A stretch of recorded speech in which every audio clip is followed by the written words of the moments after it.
되셨나요? 오늘 미세먼지가 좀 어떤지 모르겠지만 이 미세먼지가 좀 심하더라고요. 그런데 꽃이 피었어요. 꽃이 피었습니다. 여러분의 마음 가운데도 꽃이 피기를 간절히 소망합니다.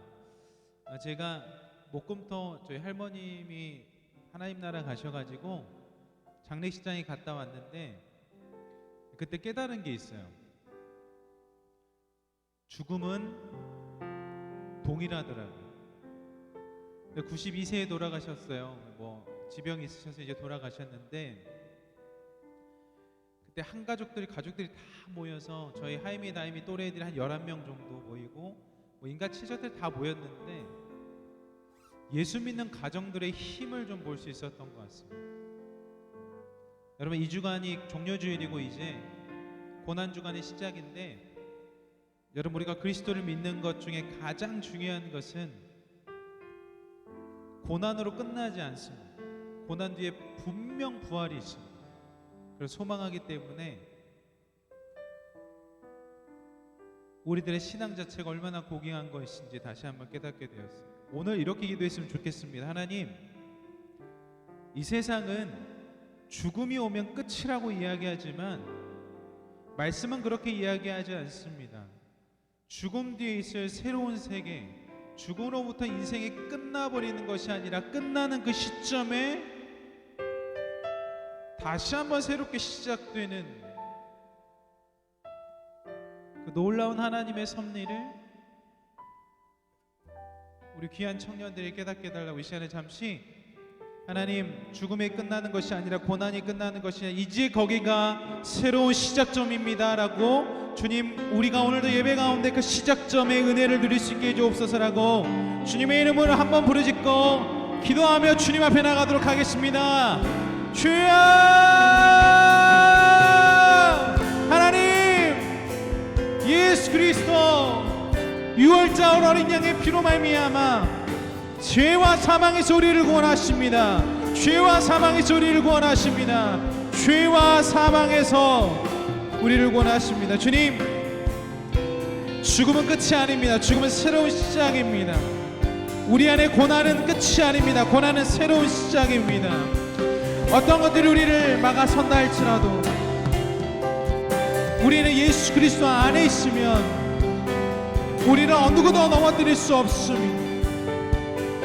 예수님, 그런 예수님 오늘도 우리 청년들 만나주시고 우리 귀한 청년들이 한 사람 한 사람 가운데 고난이 건들지 못하도록, 고난이 넘어지지 않도록 이겨낼 수 있는 힘을 감을 수 있도록 인도하여 주옵소서.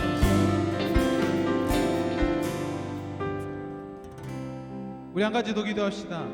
우리 인생 가운데 고난이 찾아오거나 우리 인생 가운데 절망이 찾아오거나 우리 인생 가운데 우리를 아주 엎드려지게 하는 그런 사건들이 올 때면 우리는 그것이 끝인 것처럼 여길 때가 있습니다. 하지만 예수 안에 있을 때 고난은 새로운 시작일 줄 믿습니다. 우리들의 인생을 한평생 스펙트럼이라고 놓고 봤을 때 그 한 지점을 가지고 우리 인생을 논할 수 없습니다. 사랑하는 청년 여러분, 혹 이번 주간 여러분 인생 가운데 고난이 있으셨습니까?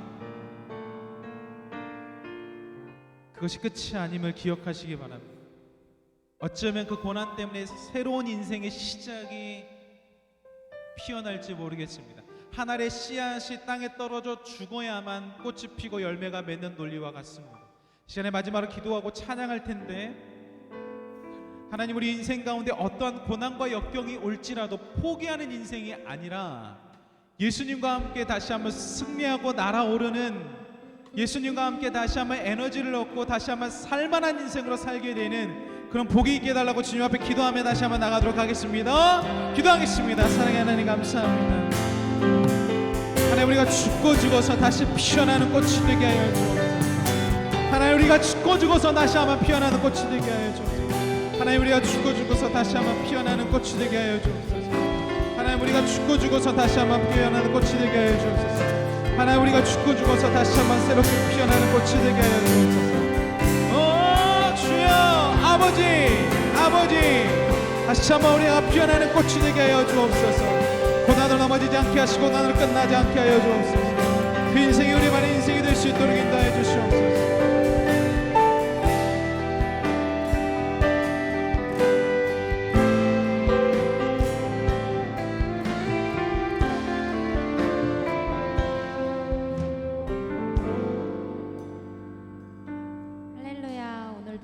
축복 예배에 나오신 여러분들 주님의 이름으로 환영하고 축복합니다.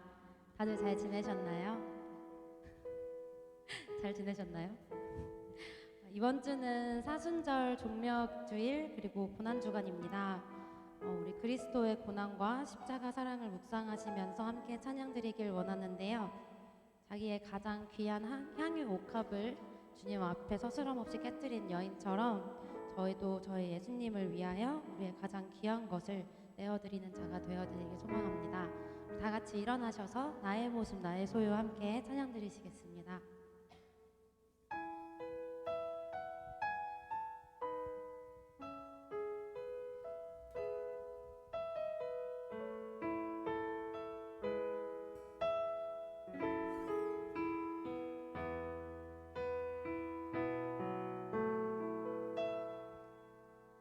나의 모습 나의 소유 주님 앞에 모두 드립니다. 모든 아픔 모든 기쁨 내 모든 눈물 받아주소서.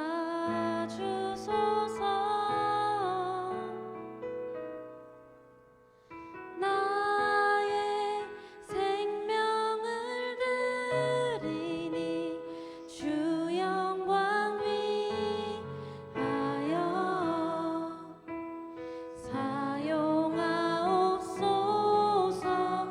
내가 사는 날 동안에 주를 찬양하며 기쁨의 제물 되리. 나를 받아주소서.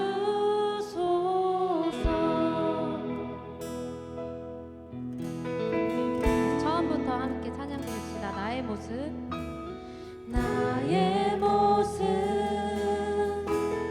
나의 소유 주님 앞에 모두 드립니다. 모든 아픔 모든 기쁨 내 모든 눈물 받아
삶을 깨뜨립니다. 주 머리 위에 묻습니다.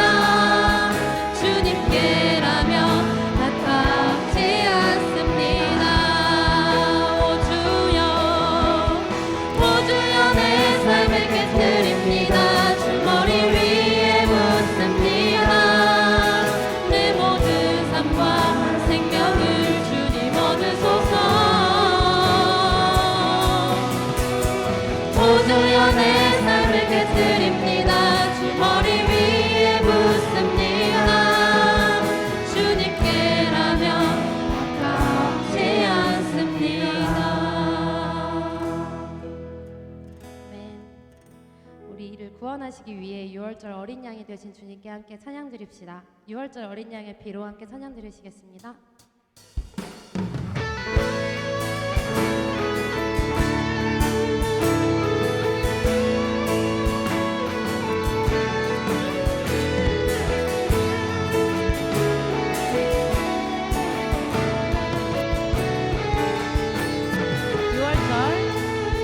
유월절 어린 양의 피로 나의 삶의 문이 열렸네. 저 어둠의 권세는 힘이 없네. 주 보혈의 능력으로 원수가 날 정죄할 때에도 난 의롭게 설 수 있네. 난 정죄함 없네. 난 주 보혈 아래 있네. 난 주 보혈 아래 있네. 그 피로 내 죄 사했네. 하나님의 그 길 날 거룩해 하시었네. 난 주 보혈 아래 있네. 난 원수의 어떠한 공격에도 더 이상 넘어지지 않네. 난 주 보혈 아래 있네. 네, 우리를 위해 구원하는 걸 이 땅에 오신 주님을 찬양합니다. 다시 한번 선포합시다. 6월절 어린 양의 피로 나의 삶의 문이 열렸네. 저 어둠의 권세는 힘이 없네. 주 보혈의 능력으로 원수가 날 정죄할 때에도 난 의롭게 설 수 있네. 난 더 이상 정죄함 없네. 난 주 보혈 아래 있네. 난 주 보혈 아래 있네.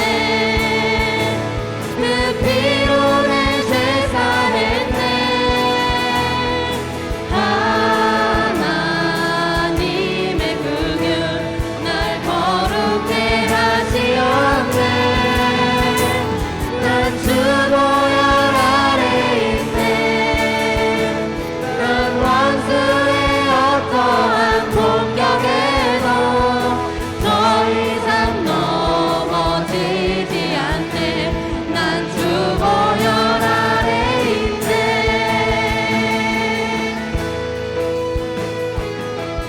우리 마지막으로 나같이 선포하며 나아갑시다. 6월절 어린 양의 피로 나의 삶의 문이 열렸네. 저 어둠의 권세는 힘이 없네. 주 보혈의 능력으로 아멘. 원수가 정죄할 때에도 난 의롭게 설 수 있네.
당신은 영광의 왕, 당신은 영광의 왕, 당신은 평강의 왕,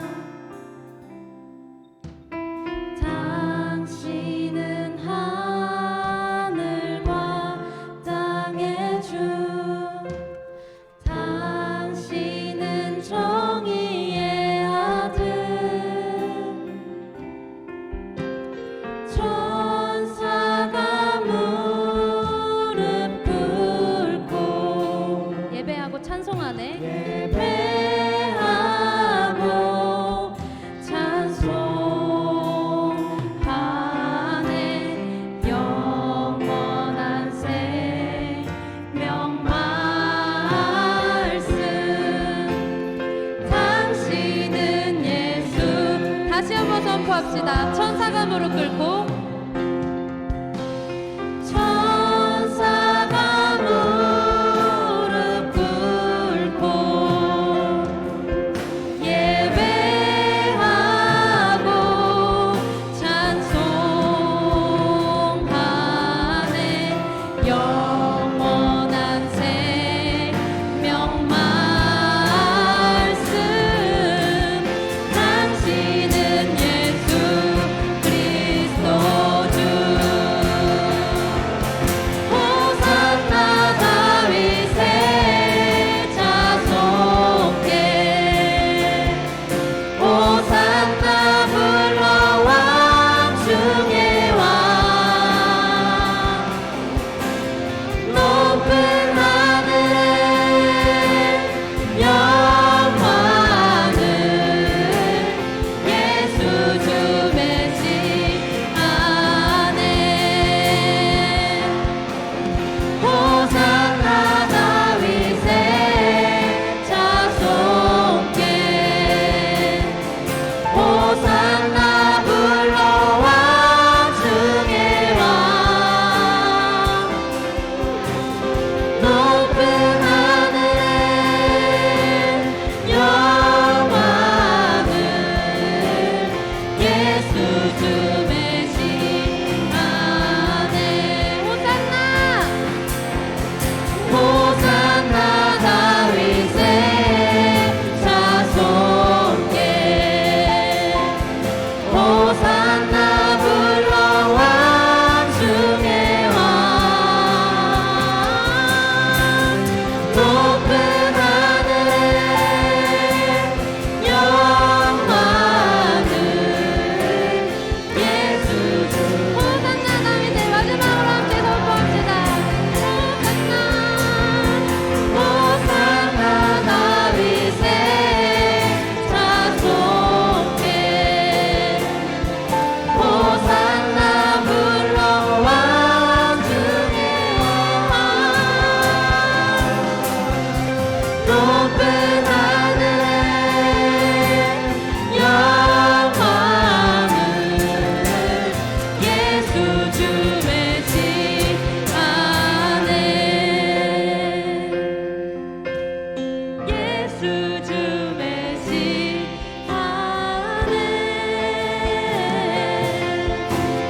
예수 주 메시아네.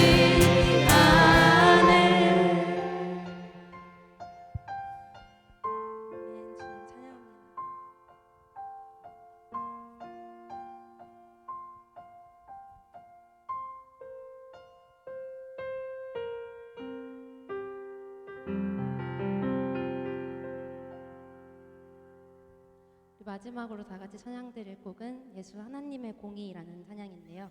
공의의 하나님이시자 사랑의 하나님이신 주께 우리 함께 마지막으로 큰 소리로 함께 찬송합시다.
임하시네.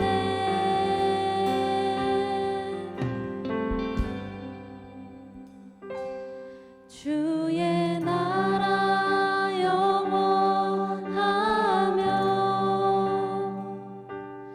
그의 영광 무궁하리.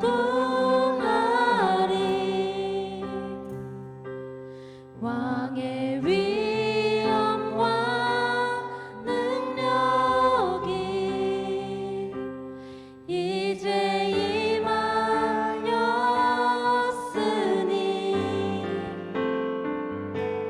주의 주권과 주의 통치와 주의 나라 힘과 권세 임하네.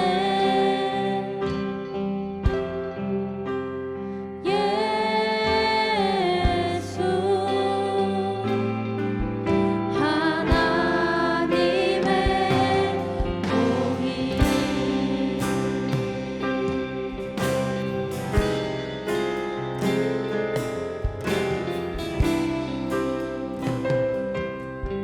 예수 하나님의 사랑. 예수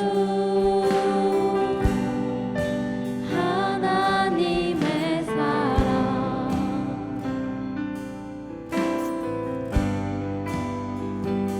주 은혜와 말씀으로 나타났네.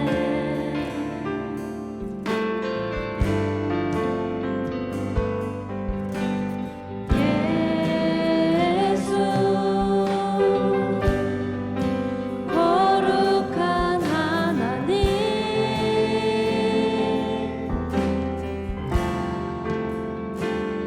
영광 중에 그의 나라 임하시네.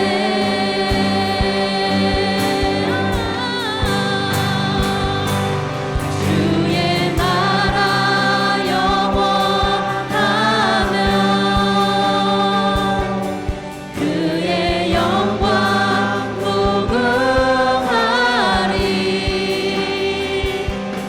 왕의 위엄과 능력이 이제 임하였으니 주의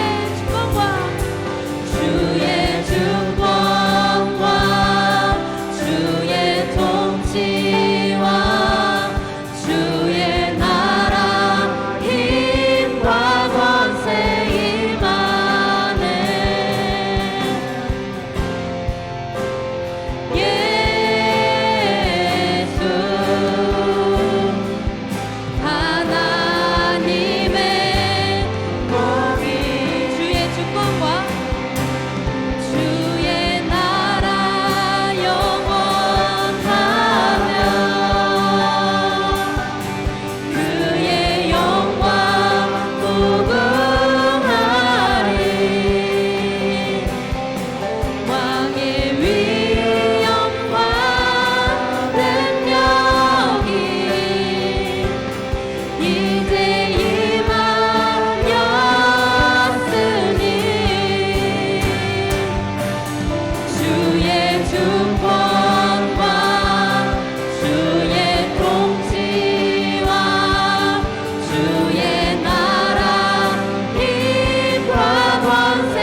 힘과 두려움 없는 믿음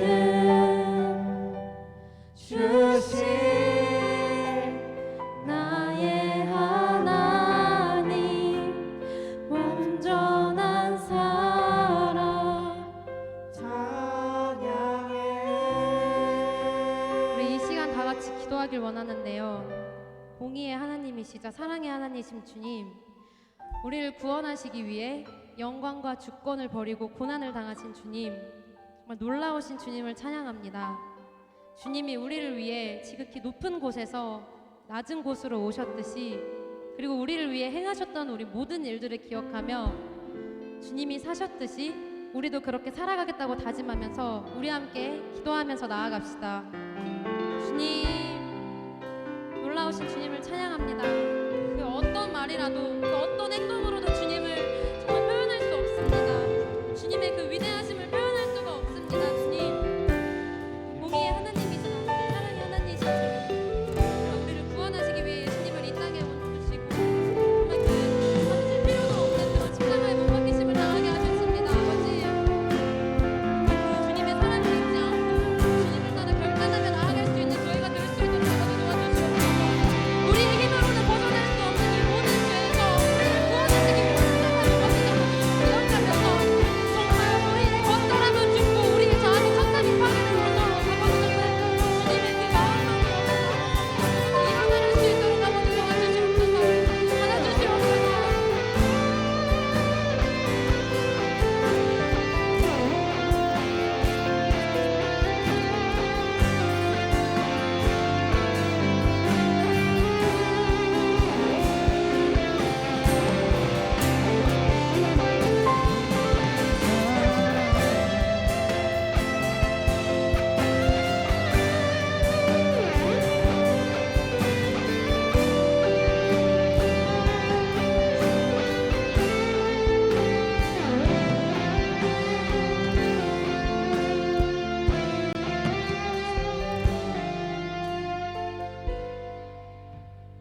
네, 다 같이 기도드리겠습니다. 사랑의 하나님, 한 주간 흩어져 바삐 지내다 주님께 예배드리기 위해 다시 한 자리에 모였습니다. 오늘도 소중한 발걸음들 이끄시고 자리 마련해 주심에 감사드립니다. 주님은 사랑으로 세상을 창조하시고 독생자를 보내셨습니다. 조건 없는 사랑을 계속해서 보여주셨고 저희에게 이를 실천하라고 하십니다. 그러나 저희는 스스로를 위해 살라라는 세상의 이치와 충돌하며 이웃에 대한 조건 없는 사랑을 실천하기 어려워합니다. 대신 논리적으로, 계산적으로 사랑하려고 합니다. 돌려받길 기대하고 또 실망하고 시기하고 때론 미워하기를 반복하는 나약한 존재입니다. 그러니 도와주세요. 주님의 조건 없는 사랑을 더 이해하게 해주세요. 이미 저희에게 흘러넘치는 사랑을 부어주고 계시다는 걸 잊지 않게 해주세요. 일상으로 돌아가서 말이 아닌 행동으로 주님의 사랑을 증명할 수 있는 희성 청년들이 되게 해주세요. 오늘 예배를 위해 섬기신 분들 한 명 한 명, 그리고 이 자리에 모인 모든 희성 청년들 축복해 주시고 말씀 전하시는 목사님께 성령 충만함과 영육간의 강건함 허락해 주세요. 예수님의 이름으로 기도드렸습니다. 아멘.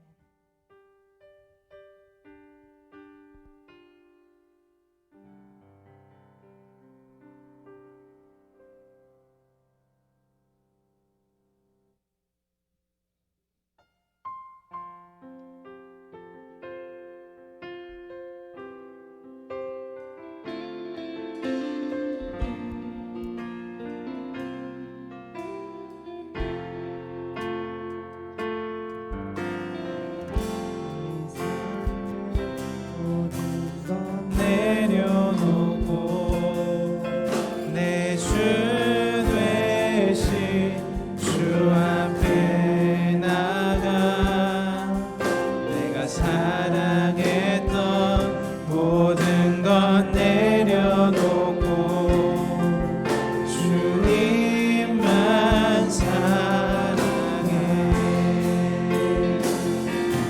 주 사랑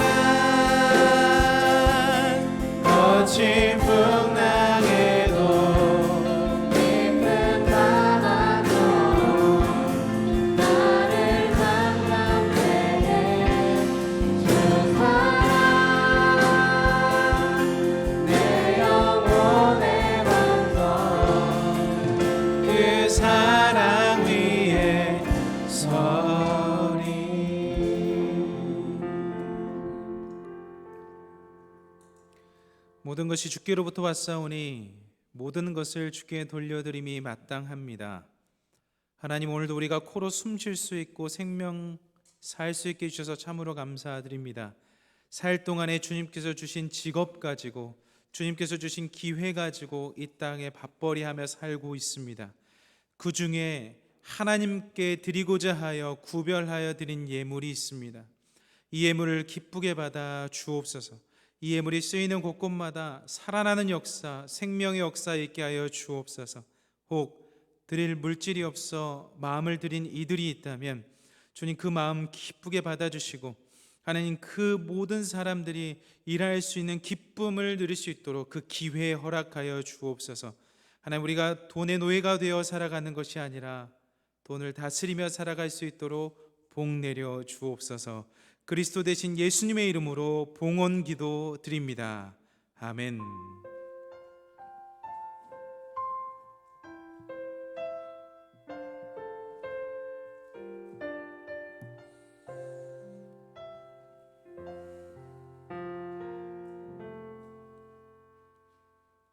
하나님께서 오늘 우리들에게 허락하신 말씀은 마태복음 26장 36절로부터 46절까지의 말씀입니다. 신약성서 47면에 기록되어 있는 마태복음 26장 36절로부터 46절까지의 말씀입니다.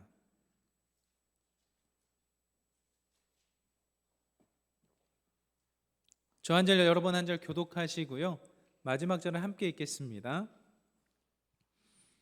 이에 예수께서 제자들과 함께 겟세마네라 하는 곳에 이르러 제자들에게 이르시되 내가 저기 가서 기도할 동안에 너희는 여기 앉아 있으라 하시고 베드로와 세베대의 두 아들을 데리고 가시되 고민하고 슬퍼하사 이에 말씀하시되 내 마음이 매우 고민하여 죽게 되었으니 너희는 여기 머물러 나와 함께 깨어 있으라 하시고 조금 나아가서 얼굴을 땅에 대시고 엎드려 기도하여 이르시되 내 아버지여, 만일 할 만하시거든 이 잔을 내게서 지나가게 하옵소서.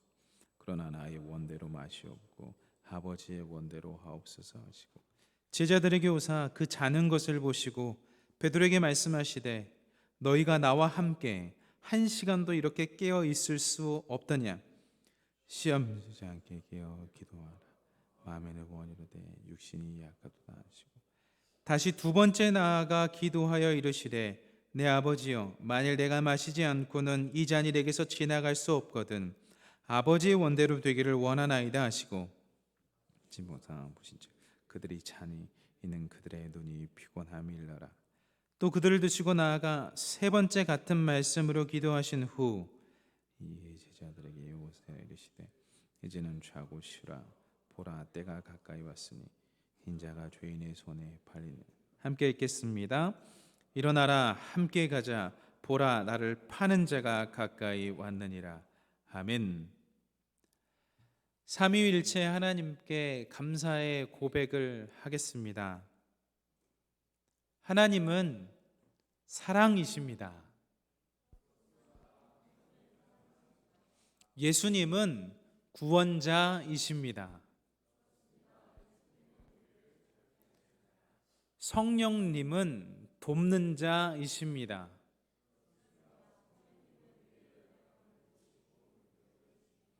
우리 옆 사람에게 이렇게 축복할까요? 예수님 안에서 예수님의 이름으로 축복합니다. 시작.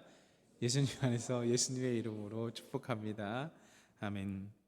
오늘은 예수님의 기도실 겟세마네, 예수님의 기도실 겟세마네라는 제목으로 하나님 말씀 증거하겠습니다.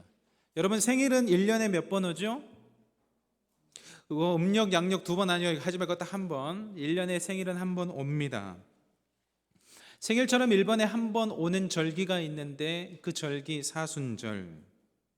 사순절의 절정은 고난주간을 지난 부활주일입니다. 다시 한번요. 1년의 생일처럼 매 한 번 돌아오는 사순절, 그 사순절의 절정은 고난주간을 지난 부활주일입니다. 저는 사순절의 절정을 부활주일이라고 말하지 않았습니다. 저는 사순절의 절정을 고난주간을 지난 부활주일이라고 말씀드렸습니다. 이유가 있습니다. 고난이 없는 부활은 없습니다. 그렇기 때문이죠. 고난이 없는 부활은 없습니다. 마치 희생이 없는 사랑이 존재하지 않는 것과 같습니다. 사랑인데 사랑이 사랑이려면 희생이 필요합니다. 희생 없는 사랑은 가짜입니다. 부활주일이 정말 꽃인데 고난이 없는 부활주일도 반쪽짜리입니다. 이런 소중한 기간, 고난주간을 기다리며 저는 하나님 앞에서 버르장머리 없는 생각을 해보았습니다. 그 생각은 이렇습니다. 하나님, 저와 청년들이 이 고난주간에 예수님을 묵상하는데 무슨 유익이 있습니까? 하나님 들으시기에 굉장히 버르장머리 없는 생각일 거예요. 하나님, 고난주간에 예수님을 생각할 건데 고난주간에 예수님을 생각하는 것이 저와 청년들에게 무슨 유익이 있습니까? 라는 질문이 제 안에 들어왔습니다.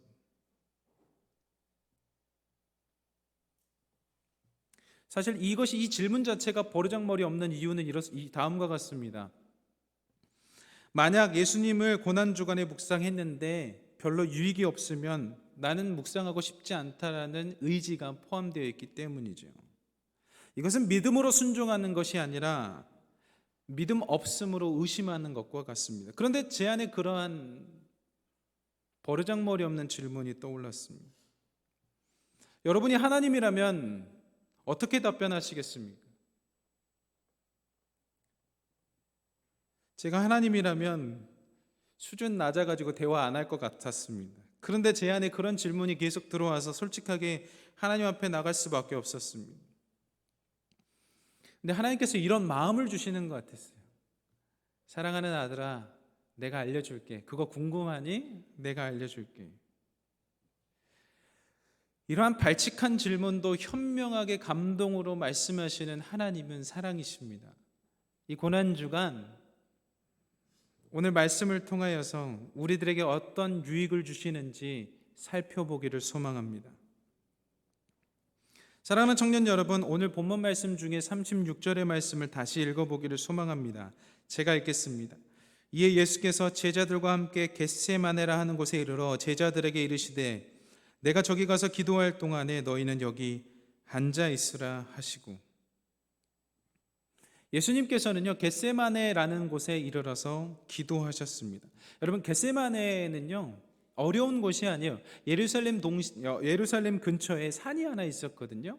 예루살렘 근처에 산이 하나 있었는데 그 산 이름이 감람산이었습니다. 그 감람산, 산에도 언덕들이 여러 언덕들이 있잖아요. 산이라고 해서 한 언덕만 있는 건 아니지 않습니까?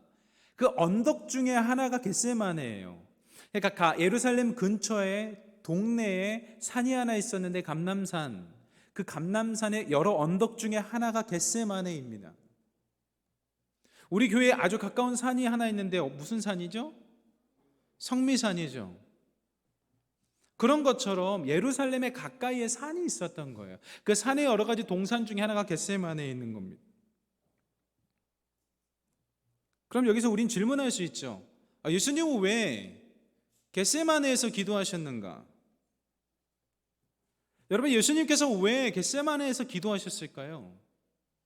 다른 동산도 많을 텐데 왜 겟세마네에서 기도하셨을까요? 그 이유가 누가복음 22장 39절에 기록되어 있습니다. 이것이 우리들에게 주는 첫 번째 유익입니다. 누가복음 22장 39절의 말씀을 함께 읽겠습니다. 시작. 예수께서 나가서 습관을 따라 감람산에 가심에 제자들도 따라갔더니, 아멘. 예수님께서 왜 겟세마네에서 기도하셨다고 성경은 기록하고 있나요? 습관에 따라. 예수님께서 기도가 필요할 때 늘 가셨던 기도실이 있는데 그 기도실이 어디였냐? 겟세마네였기 때문입니다. 그래서 가신 거예요. 누가복음 21장 37절을 살펴보면 예수님의 삶의 패턴을 알 수 있습니다. 예수께서 낮에는 성전에서 가르치시고 밤에는 나가 감람원이라는 산에서 쉬시니, 이게 예수님의 패턴이었죠. 낮에는 성전에서 가르치셨고요, 밤에는 감람원이라는 겟세마네 동산에서 기도하셨던 것입니다. 겟세마네는 예수님의 제자라면 모두가 알고 있는 예수님의 기도실이었습니다. 야, 선생님 어디 가셨니? 겟세마네 가셨잖아. 야, 선생님 식사하셔야 되는데, 야, 겟세마네에서 선생님 좀 모시고 와라. 이 장소가 겟세마네, 예수 그리스도의 기도실입니다. 이제 여러분 아셨죠? 예수님께서 왜 겟세마네에서 기도하셨는지 이제 여러분은 아셨습니다.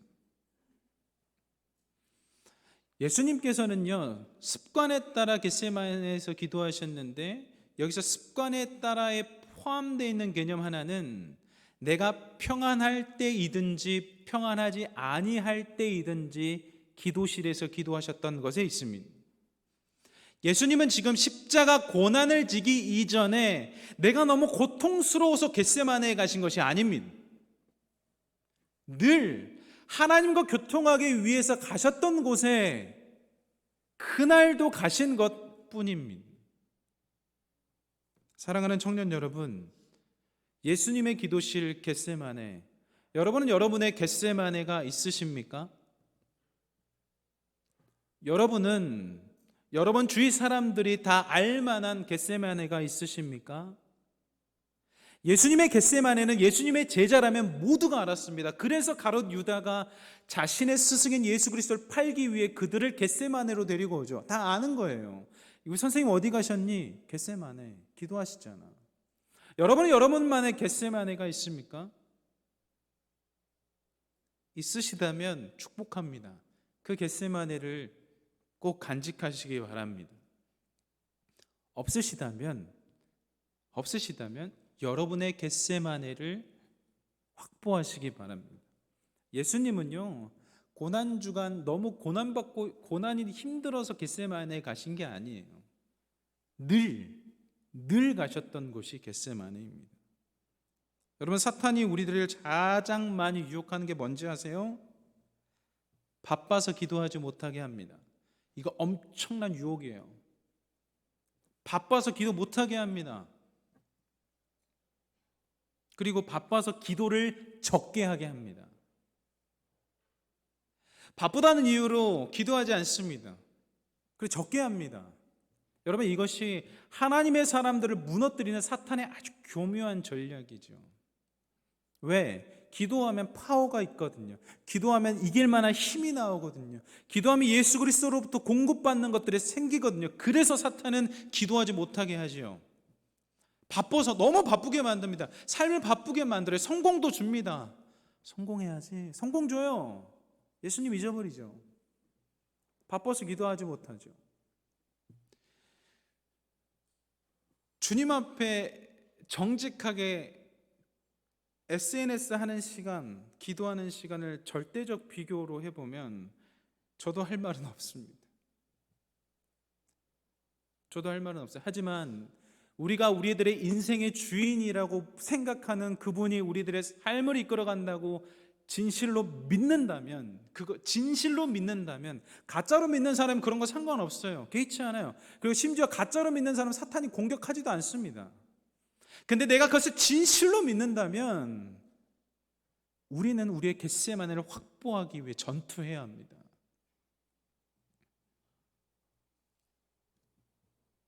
사탄이 우리를 무기력하게 만드는 전략, 기도하지 못하게 하는 것 기억하셔야 돼요. 이것이 고난주간 예수 그리스도의 습관을 따라 기도하셨던 모습을 통해 우리가 받을 수 있는 유익입니다. 여러분, 기도해야 살아요. 진짜예요. 평안할 때도 기도하셔야 돼요. 예수님께서는 평안할 때도 기도하셨어요. 우리가 문제가 있으면 누구나 기도합니다. 문제가 있으면 살고 싶거든요. 그리고 말할 것도 없거든요. 친구들한테 말하면 괜히 무시당할 것 같아서 속상해서 말하지도, 몇몇 외에는 말하지도 못해요. 부모님에게요, 말은 절대 못하죠. 예수 그리스도에게 말씀하셔야 돼요. 그래야 여러분이 살아요. 그리고 예수님께서 그때 여러분에게 맞는 솔루션을 주세요. 우리 예수님 진짜 탁월하시거든요. 동일하게 솔루션을 주실 때도 있지만 개개인별로 맞춤형으로 주실 때가 있습니다. 이게 퍼스널 트레이닝이죠. 이거보다 더 위대한 트레이닝 없어요. 그 예수님이 여러분에게 맞는 걸 주세요. 언제 주시냐? 기도할 때 주시는 거예요. 왜? 기도는 대화거든요. 예수님이랑 대화하는 거예요. 예수님, 나 이런 문제인데 어떻게 해야 돼요? 일방적으로 하는 것이 좀 듣고, 예수님 어떻게 말씀하시는지 좀 듣고, 또 예수님, 네, 오늘 예수님 이렇게 말씀하신 거 가지고 좀 이렇게 해봤는데 괜찮나요? 묻고, 이런 대화가 소통, 그래 알려주시죠. 우리 예수님 진짜 인격적인 분이에요. 여러분, 기도에 진짜 능력이 있습니다. 이거는 여러분이 아셔야 돼요. 아무리 설교단에서 기도는 능력이 있습니다, 기도는 파워가 있습니다, 여러분에게 새겨지지 않아요. 근데 여러분이 직접 기도하시고 여러분의 기도를 통해서 파워가 나간 걸 경험하시면 여기에 모두 다 아멘이라고 화답할 수밖에 없습니다. 여기에 아멘을 화답하지 못하는 사람은 기도의 경험하지 못하는 거예요. 근데 오늘 예수님께서는 여러분들이 그 경험하시길 원하시는 거예요. 기도의 능력은 여러분의 상상을 초월합니다. 그러므로 여러분을 담당하는 목사로서 정말 간절히 바라는 것은 하나님, 사랑하는 우리 귀한 청년들이 기도의 능력을 알길 원합니다. 이거예요. 여러분, 개신교에서 빼놓을 수 없는 신학자가 한 명 있습니다. 기독교라고 하면 개신교, 우리가 일반적으로 그냥 기독교라고 부르는 그 개신교, 그러니까 기독교 안에서 개신교, 천주교, 성공회, 동방종교 이렇게 나눠져 있거든요. 근데 이런 나눠져 있는 모든 사람들이 존경할 만한 신학자가 한 명 있습니다. 그의 이름은 어거스틴이에요. 근데 여러분, 그 이 존경받을 만한 신학자가요 32년을 방황합니다. 이단에 빠져가지고 막, 그리고 막 결혼하기 전에 막 방탕하게 살고. 근데 그 어머니 모니카가요 아들을 위해 평생을 기도했어요. 근데 이 어거스틴이 어머니가 떠나기 한 달 전에 회심합니다. 그리고 기독교의 역사를, 개신교의 역사를 바꿔놔요. 그게 기도의 능력이에요. 어머니의 기도의 능력. 기도의 능력의 증거로 사도행전 1장 12절부터 14절을 좀 살펴보길 소망합니다.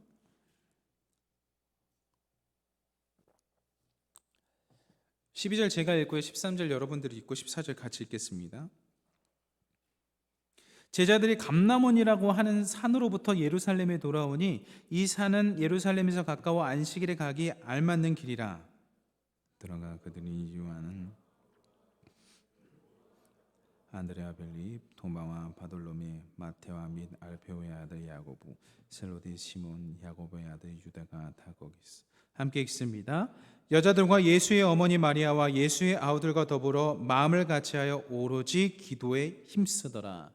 오로지 기도에 힘썼는데 그 이후에 어떤 역사가 일어나면 제가 읽겠습니다. 사도행전 2장 1절로부터 4절입니다. 연속성입니다.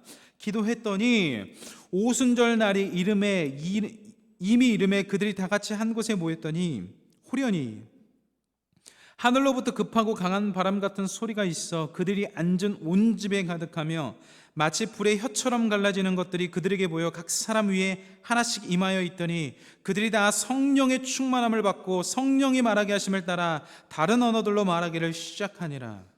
아멘. 그것이 기도했을 때 나타나는 성령의 파워입니다. 초대교회 성도들의 겟세마네는 마가의 다락방이었습니다.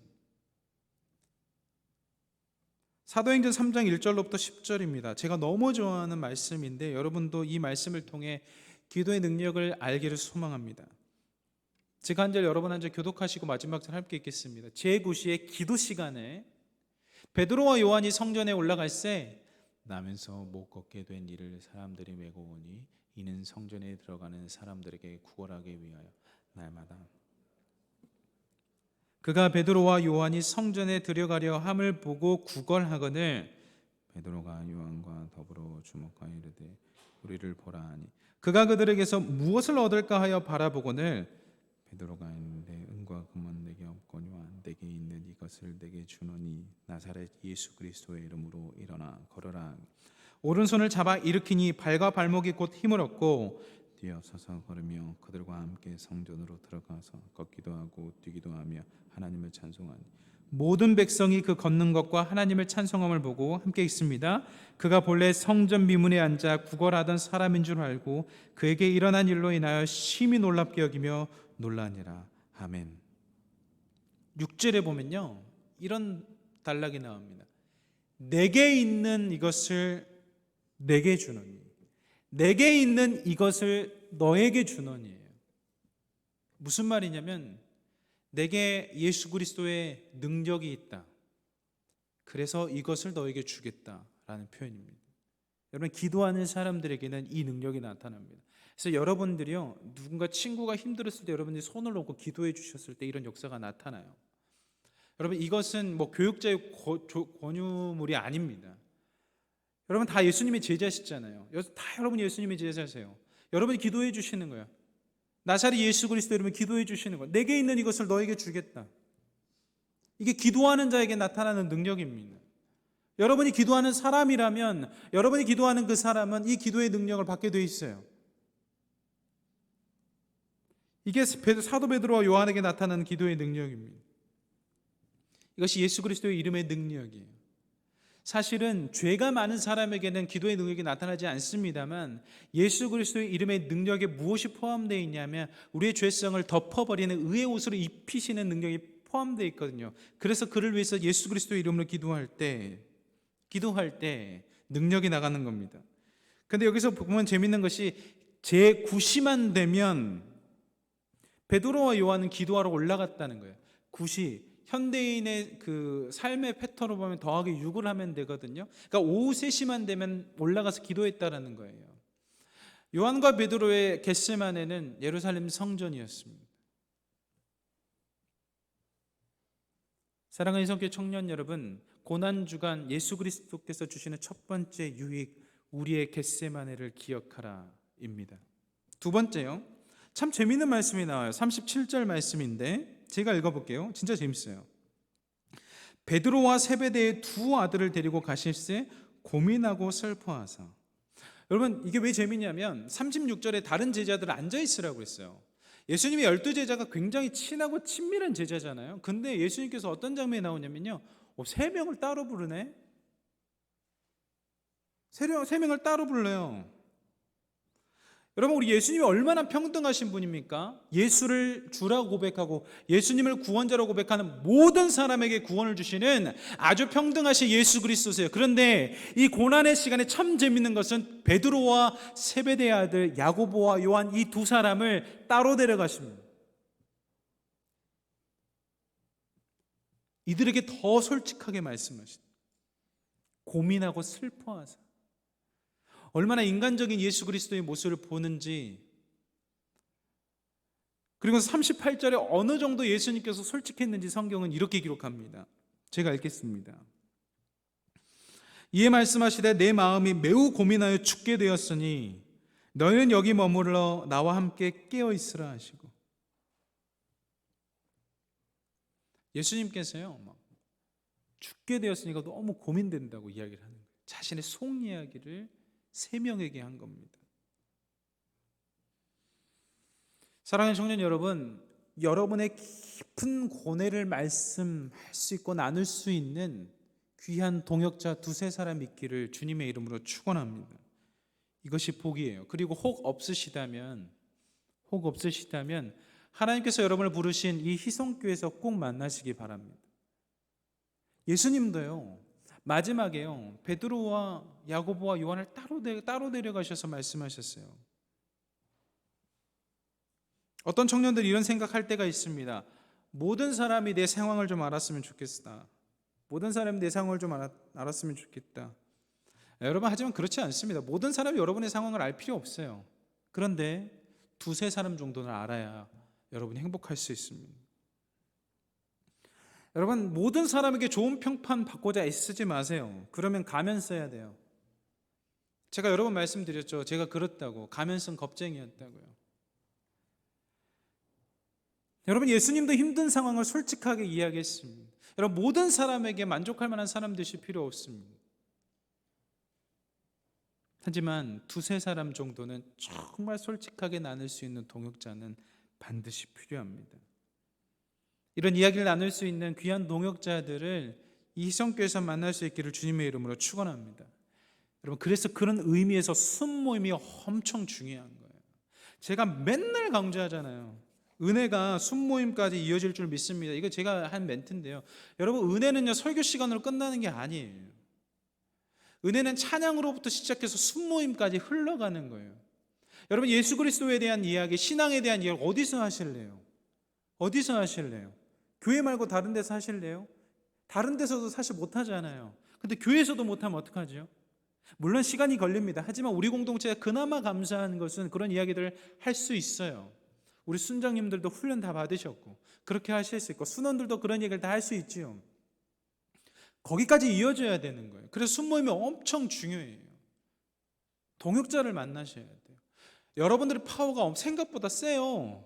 여러분, 하나님 아들 예수 그리스도가 여러분 가운데 거하시다면 여러분들도 생각보다 세시다고요. 그걸 아셔야 됩니다. 거기에 능력이 있는 거예요. 여러분, 순모임 진짜 중요해요. 두 번째 유익입니다. 예수 그리스도께서 고난 당하시기 전에 베드로와 야고보와 요한을 따로 부르셨구나. 세 번째 유익이에요. 이제 세 번째 유익 말씀드릴게요. 39절입니다. 39절의 말씀을, 이게 세 번째 유익인데 다 함께 읽어보겠습니다. 시작. 조금 나아가서 얼굴을 땅에 대시고 엎드려 기도하여 이르시되 내 아버지여 만일 할만하시거든 이 잔을 내게서 지나가게 하옵소서. 그러나 나의 원대로 마시옵고 아버지의 원대로 하옵소서 하시고. 여러분, 여기서 조금 나아가셨다는 것은요 돌을 던질 만한 거리였다라고 주석가들이 이야기합니다. 그리고 성경에도 그렇게 써 있어요. 누가복음 22장 41절입니다. 세 번역의 말씀을 함께 읽어볼게요. 그들과 헤어져서 돌을 던져서 닿을 만한 거리에 가서 무릎을 꿇고 이렇게 기도하셨다. 그러니까 가까이긴 가까이인데 조금 멀리 있는 가까이, 돌을 좀 던져가지고 있을 만한 곳. 고난주간에 우리가 예수님을 보면서 얻을 수 있는 유익 세 번째는요, 중요한 결정이 있을 땐 하나님 앞에 단독자로 서셔야 됩니다. 중요한 결정이 있을 땐 하나님 앞에 단독자로 서셔야 돼요. 야고보와 베드로와 요한 세 명이 있다가 이제 계속 기도하시면서 하나님 앞에 돌 던질 만한 거리에 따로 떨어져 나가서 기도하기 시작합니다. 여러분, 인생의 중요한 결정은 꼭 옵니다. 근데 여러분, 사람에게 의지하지 마세요. 사람에게 의지하지 마세요. 다 비슷해요. 여러분이나 그 사람은 비슷해요. 근데 저나 여러분이나 그 사람이나 비슷하지 않는 존재가 있는데 하나님입니다. 그래서 여러분, 우리가 무엇인가 중요한 순간이 있을 때 예수님처럼 하나님 앞에 단독자로 서셔야 되는 거예요. 여러분, 그 전투예요. 얼마나 힘들겠어요. 얼마나 물어보고 싶겠습니까? 다른 사람에게. 물론 즉각 답변이 오겠죠. 하지만 그것보다 더 소중한 건 하나님 앞에 단독자로 서는 거예요. 예수님께서 고난주간을 기억하면서 우리들에게 주시는 유익 세 번째입니다. 예수님께서는 하나님 앞에 단독자로 서셨습니다. 마태복음 26장 39절의 말씀을 세 번역으로 제가 읽겠습니다. 예수께서는 조금 더 나아가서 얼굴을 땅에 대고 엎드려서 기도하셨다. 나의 아버지, 하실 수만 있으시면 이 잔을 내게서 지나가게 해 주십시오. 그러나 내 뜻대로 하지 마시고 아버지의 뜻대로 해 주십시오. 여러분, 이 오늘의 본문을 계속 깊이 있게 살펴보면 무엇을 알 수 있냐면요, 기도를 할 때마다 예수 그리스도의 담대함이 더 강해지는 것을 경험할 수 있습니다. 기도를 하실 때마다 점점 더 예수님의 담대함이 강해집니다. 자신의 뜻을 굴복하지 않고 자신의 뜻을 버리고 하나님의 뜻에 굴복하는 예수 그리스도의 모습, 그게 나타나요. 모세 형제님 준비해 주시겠습니까? 42절을 쉬운 성경을 한번 볼게요. 쉬운 성경으로 함께 읽겠습니다. 시작. 예수님께서 다시 가셔서 두 번째 기도를 하셨습니다. 나의 아버지여, 이것이 제게서 지나갈 수 없고 제가 마셔야만 한다면 아버지의 뜻대로 되기를 기도합니다. 여러분, 진짜 중요한 결정이 있을 때 하나님 앞에 단독자로 서셔야 돼요. 반주해 주시겠습니까? 그리고 중요한 결정, 내 뜻이 아닌 하나님의 뜻으로 결정하는 거예요. 근데 이게 여러분 바로 안 보여요. 그래서 어려워요. 바로 안 보여요. 인간의 마음에 오케이, 하나님 이게 하나님 뜻이라는 걸 알겠어요. 결정하면 그 결과가 바로 보이잖아요. 그거 할 수 있어요. 근데 안 보여요. 왜냐하면 이 결정은 씨앗을 심는 거기 때문에 그래요. 여러분 씨앗을 심는데요, 다음날 열매가 맺잖아요. 그거 분명히 가짜입니다. 속인 거예요. 그래서 내 뜻과 하나님의 뜻을 구별할 때 이것이 하나님의 뜻인 것 같아서 선택했는데 자꾸 시험에 드는 거예요. 결과가 안 나오니까.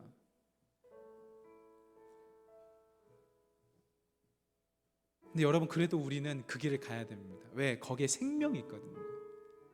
예수님께서요 고난주간을 지나시면서 십자가에 못 박혀 죽으셨기 때문에 우리가 사는 거잖아요. 같은 원리예요.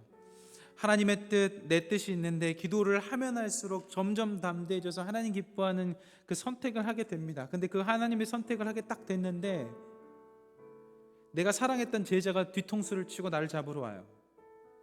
그 스승의 마음이 어떨까요? 내 뜻을 다 버리고 하나님의 뜻을 따라 결정했는데 많은 사람들이 얼굴에 침을 뱉고 가시면력을 주고 조롱해요. 포기하고 싶지 않겠어요? 이게 우리가 주인이라고 모시고 사는 예수 그리스도의 길입니다. 여러분 종은요 절대 주인의 길을 따라가지 종은 주인의 길을 벗어날 수가 없어요. 그러니까 예수님께서 우리의 주인 되시고 그 길을 가셨다면 우리는 그 길 가는 거예요. 근데 그 길을 걸어가는 사람은 세상에 감당할 수 없는 사람이에요. 세상에 감당이 안 되는 사람, 예수님처럼 거기서 사는 거예요. 여러분 고난주간에 예수님을 기억하시기 바랍니다. 여러분의 인생 하나님의 뜻대로 한번 결정해 보시기 바랍니다. 힘들죠. 어렵죠. 그런데 거기에 생명이 있어요. 생명이 있습니다. 생명은 돈 주고도 못 사요. 생명은 관계로도 못 사요. 생명은 권력으로도 못 사요. 생명은 아무 것으로도 살 수가 없어요. 당연한 것이 당연한 것이 아니에요. 우리가 지금 살아가고 있는 그 당연한 것이 당연한 것이 아니에요. 그렇기 때문에 한번 여러분 도전해 보세요. 손해보는 것 같은데 도전해 보세요. 그것이 심겨진 거예요. 여러분이 심겨진 그 씨앗이요 열매를 맺어서 많은 사람 살게 할 겁니다. 이게 미랄 대신 예수 그리스도의 능력입니다.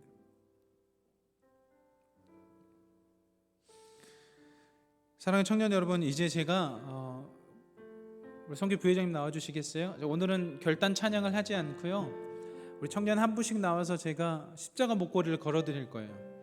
물론 십자가 목걸이를 차고 다니셔도 상관이 없고요, 차고 다니기가 좀 부담스러우신 분들은 사무실에 놓으셔도 되고 집 앞에 놓으셔도 돼요.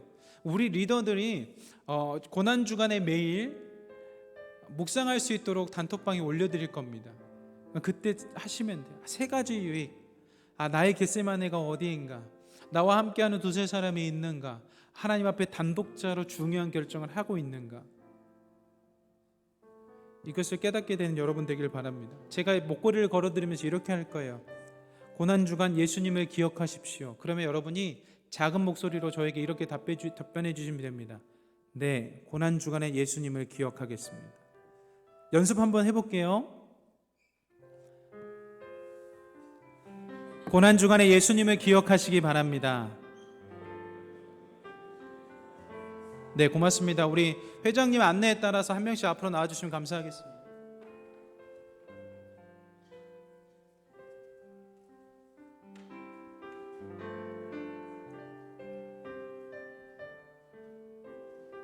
우리 모세 형제님이 반주해 주기 때문에 제일 먼저 우리 모세 형제님 걸어드리도록 하겠습니다. 예수님의 고난을 기억하시기 바랍니다.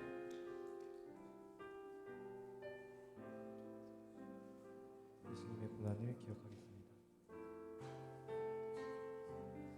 네, 앞으로 나오세요. 함장님 나오세요.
네, 우리 한 가지만 같이 기도했으면 좋겠습니다. 여러분, 이 십자가에는 능력이 있어요. 진짜 있어요. 진짜 있어요. 제가 증인이고 여러분이 증인이고 많은 사람들이 증인이에요. 이 능력은 믿음으로부터 시작됩니다. 이 십자가의 고난의 능력이 있다고 믿는 사람에게는 믿음대로 됩니다. 이번 한 주간 여러분께서 고난 주간을 보내시면서 이 십자가의 목걸이, 그 십자가를 묵상하실 때 하나님, 내가 하나님의 뜻대로 선택해서 좁은 길을 가지만 포기하지 않게 하옵소서. 주님이 걸으셨던 그 좁은 길을 나도 따라가겠습니다. 그 길을 홀로 가지 않게 하시고 동역자들 붙여 주옵소서. 그리고 내가 정말 중요한 결정을 해야 될 때 이 십자가를 붙들고 하나님과 단독자로 서겠습니다. 인도하여 주옵소서. 이렇게 우리 한 가지 혹 두 가지의 기도 제목을 가지고 잠시 하나님과 대면하는 시간 가지십시오. 이제 잠시 작은 소리로 고백하며 주님 앞에 나가도록 하겠습니다. 기도하겠습니다.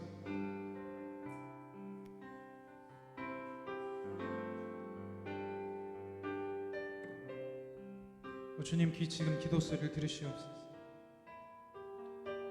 기도 소리를 들으시옵소서.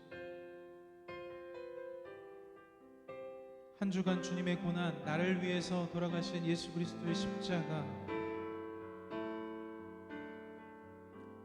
사람들은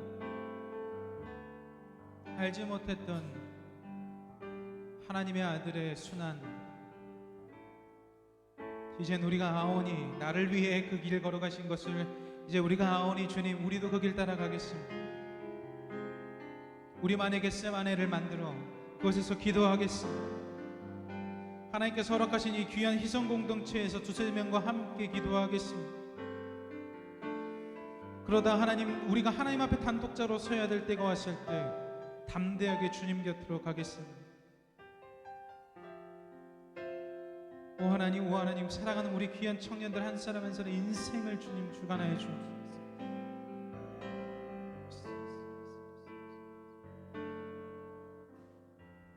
하나님 고맙습니다. 진짜 너무 감사해요. 하나님, 고난주간 우리가 십자가를 기억하겠습니다. 예수님을 기억하겠습니다.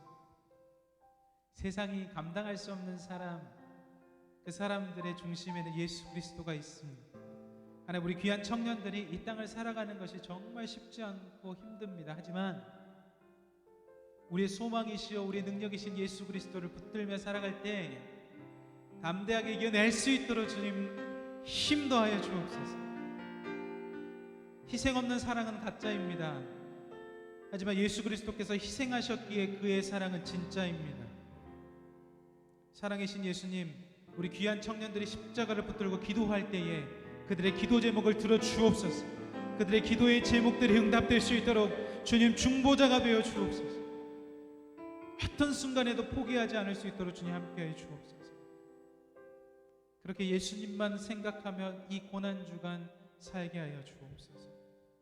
그리스도 대신 예수님의 이름으로 기도드리오며, 지금은 우리 주 예수 그리스도의 은혜와 하나님의 그 크신 사랑하심과 성령님의 교통하심과 교제하심의 은혜가 예수 그리스도의 사랑을 힘입어 자신만의 겟세마네에서 기도하길 소망하는 청년들의 머리 위에, 또한 귀한 결정 가운데 하나님 앞에 단독자로 서기를 원하는 청년들의 머리 위에, 귀한 동역자를 허락해 주신 그런 귀한 교회 위에, 그리고 이들의 관계와 일터 위에, 우리 귀한 사랑하는 청년부 위에, 이 나라와 민족의 온 열방 위에 지금으로부터 영원토록 함께 하시기를 간절히 축원하옵나이다. 아멘.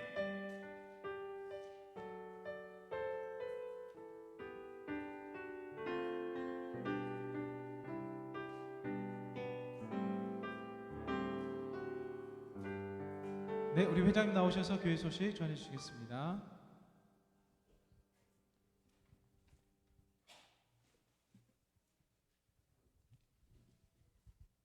네, 여러분 잘 오셨습니다. 하나님 은혜 주셔서 감사합니다. 은혜가 순모임까지 이어질 줄 믿습니다. 오늘은 고난주간의 시작인 종려주일입니다. 주님의 주님의 고난을 묵상하며 은혜의 시간이 되시길 바랍니다. 아까 목사님께서 말씀하신 대로 저희 고난 주간의 리더들이 단톡방에 좀 묵상할 수 있을 좀 그런 글들을 올릴 예정인데 항상 그거 보시면서 그때만이라도 이제 주님의 고난을 묵상하며 은혜되는 시간 가지시기 바랍니다. 저희 고난 주간을 맞이해서 특별 새벽 기도회가 있는데 당장 내일부터 월요일까지 3일부터 8일까지 있을 예정입니다. 많은 관심과 참여 부탁드립니다. 다음 주일은 부활주일입니다. 2부 예배는 입교 및 세례식이 있겠습니다. 사실 부활주일이 거의 성탄절처럼 중요한 기독교에서 큰 명절이라고 하면 좀 기념일인데, 그래서 그 정도까지는 사실 생각을 많이 안 하는 것 같아서 부활주일을 기념하는 만큼 다 같이 좀 나와서 예배 드려주시면 감사하겠습니다. 부활절 맞이해서 저희 4월 8일 오전 10시에 대청소가 있습니다. 많은 관심과 참여 부탁드리겠습니다. 저희 다다음 주에는 저희 청년부 예배는 따로 없고 부흥회로 같이 드려질 텐데 토요일 4월 15일 토요일에는 7시부터 9시 반까지, 그리고 주일에는 11시부터 12시 반까지 있으니까 부흥회 많이 참석해 주시고, 저희 이번에 축복하는 시간이 좀 있는데 저희 새신자 중에 정민혁 형제랑 김승기 형제 앞으로 나와주시겠습니까? 이번에 순으로 가게 됐는데요. 4주를 출석을 하셔서